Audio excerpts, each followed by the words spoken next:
Alright, so this here we have is Esper Control.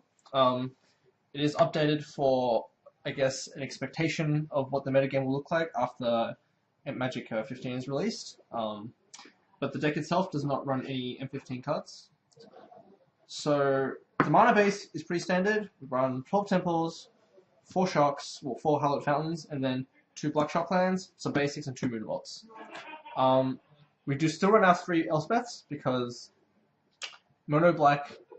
So before the rotation, Mono Black was a big deck, and after rotation, as people are figuring out the format, it's good to play a proactive deck. So mainly the aggro decks.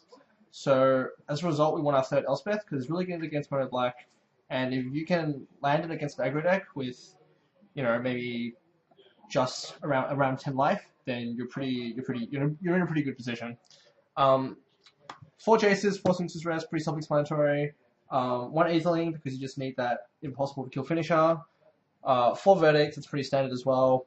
We're playing 2 Banishing Lights in addition to the 2 Dissension Spheres, because it's really good against all the Planeswalkers running around with the Naya Super Friends decks, the Jund Monsters decks, and it's also good redundancy against Underworld Connections in addition to your 4 Dimension Spheres.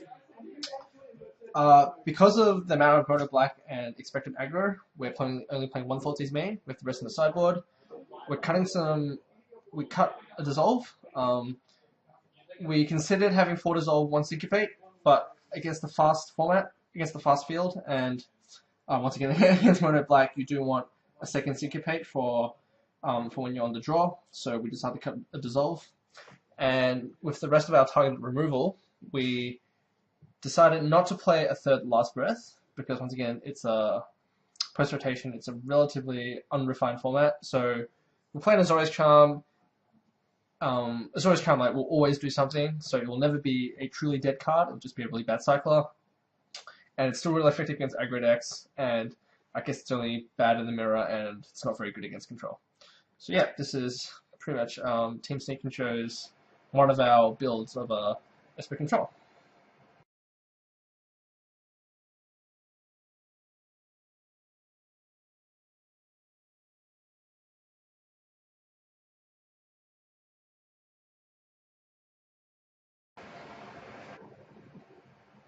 Alright, so here we have the sideboard for this deck.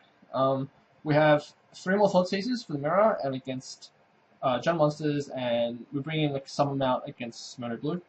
We have 1 negate for the mirror match and against the Planeswalker based decks, and 3 gain saves for the mirror and against Mono Blue.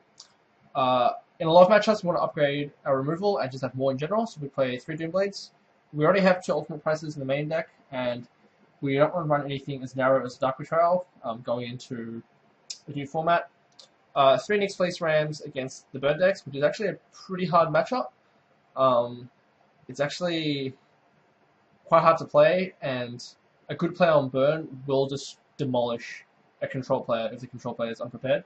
And once again, a new format where aggro is a good choice. If you're playing control, you do want to have a plan against aggro, and Nyx Fleece Ram is very effective against aggro decks.